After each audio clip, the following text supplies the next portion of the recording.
I know all the people who have read the books are probably just waiting for my review to see how I'm feeling. And I don't feel good.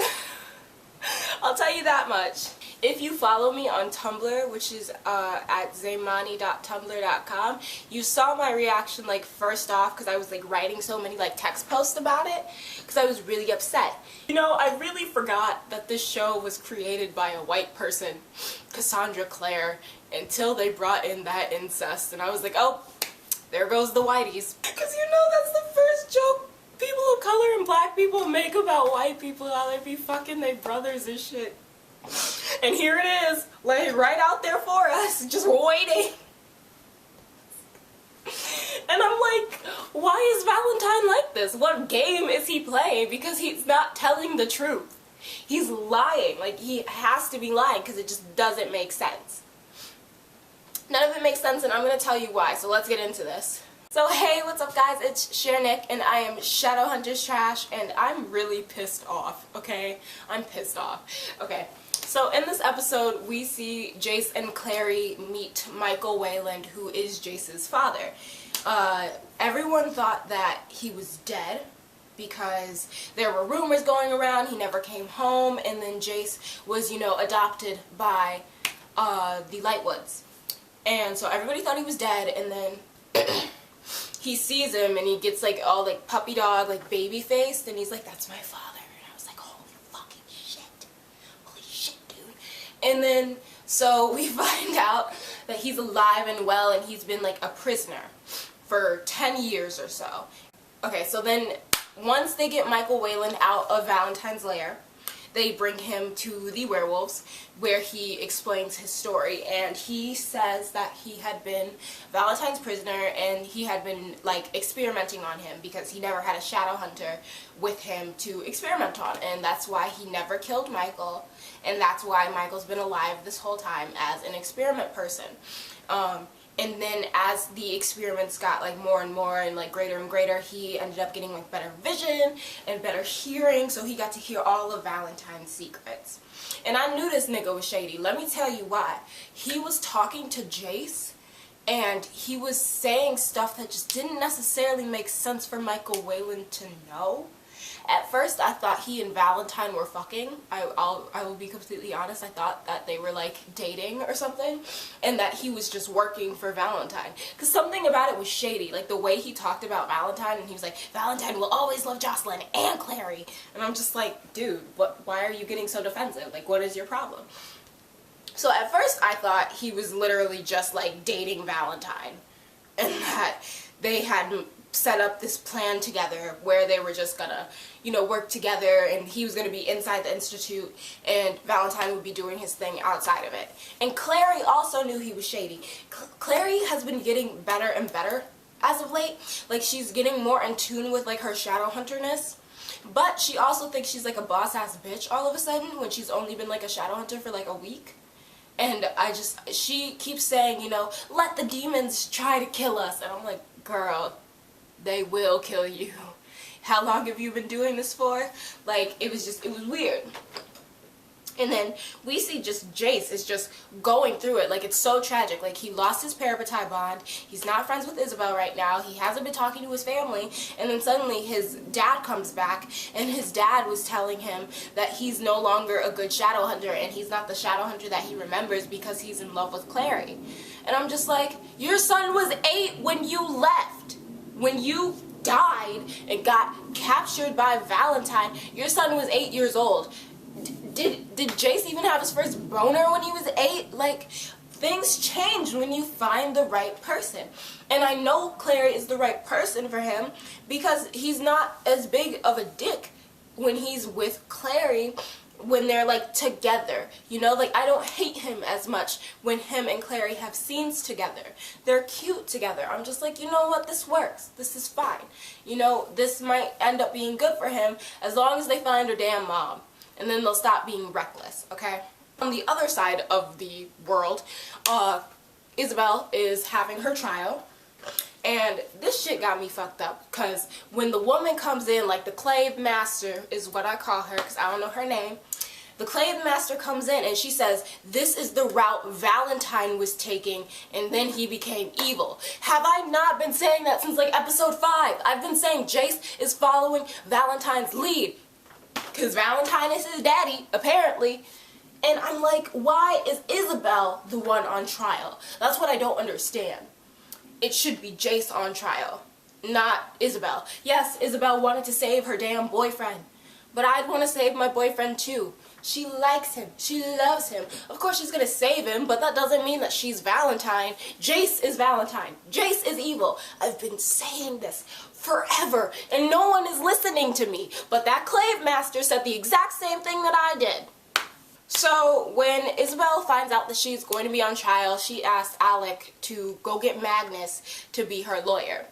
And so Alec goes and he's like, I know you can't do it, but Isabel wanted me to ask. And then she's like, and then he's like, oh, actually I can do it, but I'll do it for like, you know, a favor or something.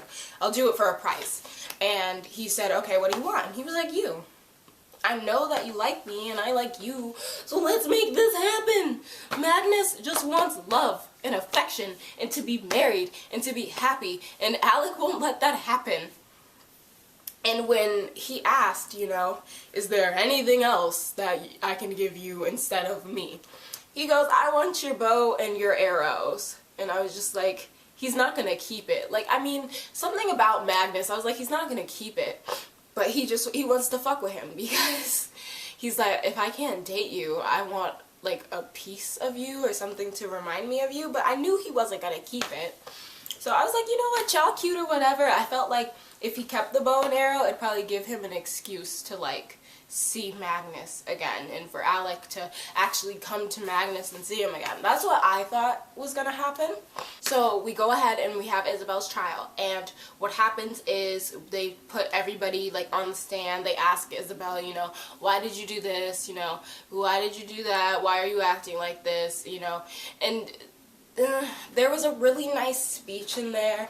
Isabel was talking about how she would rather, you know, be exiled and have like demons find her. Oh, and yes, I do realize the seriousness of losing your runes now. Because I was like, what's gonna happen if you lose your runes? I know now. Okay, so apparently you can like go insane. Demons can find you and try to kill you, and you won't have any power to protect yourself. And I guess that means you can't become a mundane. After that, I think you're just like kind of like that song from The Lion King 2, Deception, Disgrace. I think it's supposed to mean something like that. And she makes this big speech about, you know, this is not really my fault. We as Shadowhunters act like we are so much better than Downworlders, when in reality they are the same as us. Just because they have demon blood and we have angel blood doesn't mean we can't be friends. And I thought that was great. And I was like, yes, Isabel, you go ahead.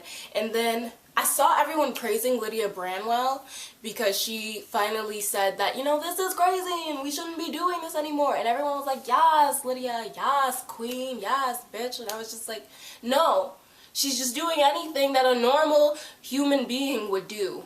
Like, don't praise her for finally coming to her senses. She's been an idiot this entire time. She wasn't an idiot in the first episode, and then in this episode, she finally pulled herself together. So she's had like 2 episodes of idiocy.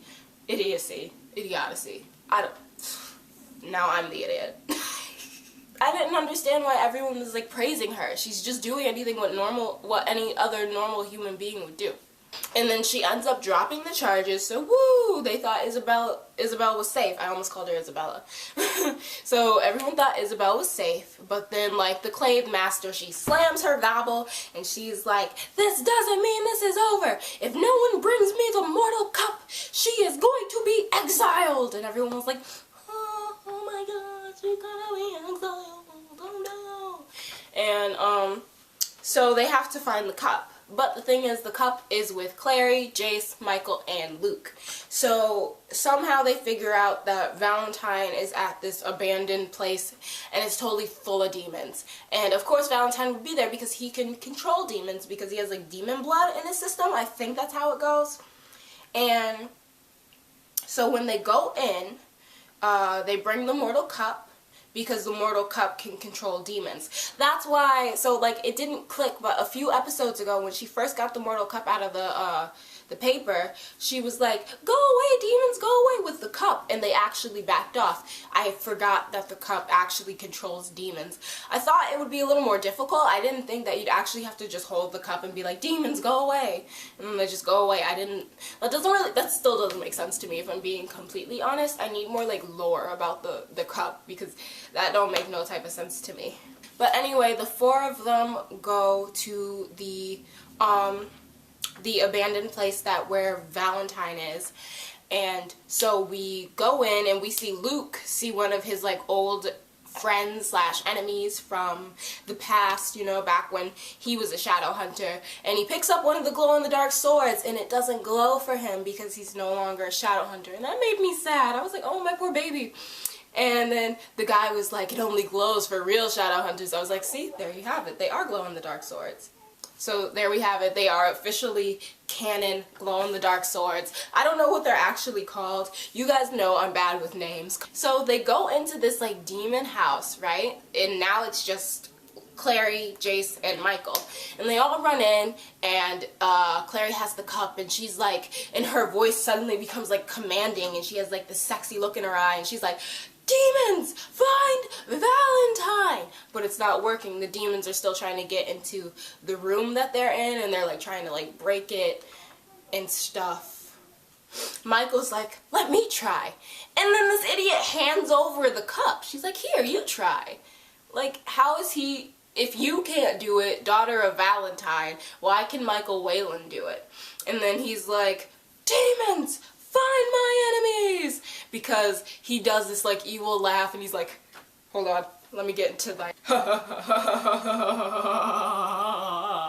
I'm Valentine, and he like cut like a thing, like a sword, like he used the glow-in-the-dark sword and cut like a thing up his room to like break the rune, and suddenly he was Valentine again, and it looked very like pixelated. Like it felt very like, what's the word I'm looking for? It felt very like technology based instead of magic based, and I was like, holy fucking shit. And then suddenly Michael Wayland is not Michael Wayland, he is Valentine. So yeah, Michael Whalen is Valentine, and I mean, I didn't necessarily see it coming, but I knew that nigga was shady, so I was like, okay, this makes sense. Okay, cool, fine, whatever. And then he's like, and then Jace reacts, and he's like, you killed my father! Yeah! And he gets super mad because it turns out Clary didn't give him the real cup. She gave him a glamour. And it was world's best dad, and it was like a mug, and he dropped it on the ground, and he was super mad. And then Clary was like, demons! Get out of here! And they totally disappeared. And they totally left her alone. They left everybody alone. She was like, demons, be gone! And I was like, okay, that's hot. Yeah, so like, Jace realizes that Valentine is the person who, you know, killed his dad. So he goes in and tries to attack him, but he like can't do it. And he's like, the reason you can't do it is because I'm your father. And I was like, nigga, no you not. Like, what do you mean? I'm your father. No, Michael Whalen is his daddy. And then Valentine goes on to say, I've been the person who raised you for those like 8 years because I'm your dad. And I used the glamour all that time, not only to stay under the radar so they couldn't find me as Valentine, but so I could raise my son. And I was just like, okay, like and then she's like, Clary goes, no, he's my dad. And then he's like, I'm your dad too. And I was just like, what the fuck? What? Like, it doesn't make sense, okay? And I'm going to tell you why right now. You guys ready for my theory? Okay, let's do this. We had an episode like 2 weeks ago, or last week even, in that beautiful AU episode, okay? In the AU, everything is perfect because there are no Shadowhunters. And in the Shadowhunter world that we have, in the normal non-AU, Jace was her boyfriend, right? In this AU and in the non-AU. But when they went to the alternate universe, Jace would have been in her kitchen with her mom and her dad and would have been like, hey sis, nice to see you. He wouldn't have been her boyfriend in the AU because then their son would have never died in a fire. Jonathan Clark would have never died in a fire because in the AU everything was perfect and Shadowhunters didn't exist. So he would have been in her kitchen like, hey sister, good to see you. And that's when she would have realized that Jace was her brother, but he was still her boyfriend in that AU. So it don't make no damn sense. How he gonna be like, I'm your father. Yeah, you might have raised him, but you're not blood related. And I think that's like a huge plot hole that they like forgot about. They were trying to follow the book storyline so much that they ended up fucking up. And there's a plot hole. And that technically cannot be her blood brother because he was still her boyfriend in the AU. Because he would have been in the house with her parents, not in like Java Jace kissing her like shut up and kiss me, unless they just like incest, you know, in this AU and it's totally fine and normal. That's how, like, see, why? Just why? Like, I don't understand. Why is this plot happening? I'm so upset. I'm so upset. Like, it doesn't make sense. Like, if they wanted to follow this plot line, they should have done it in the AU episode. And he wouldn't have been her boyfriend. He would have been like, hey sis, and then she would have been really fucked up.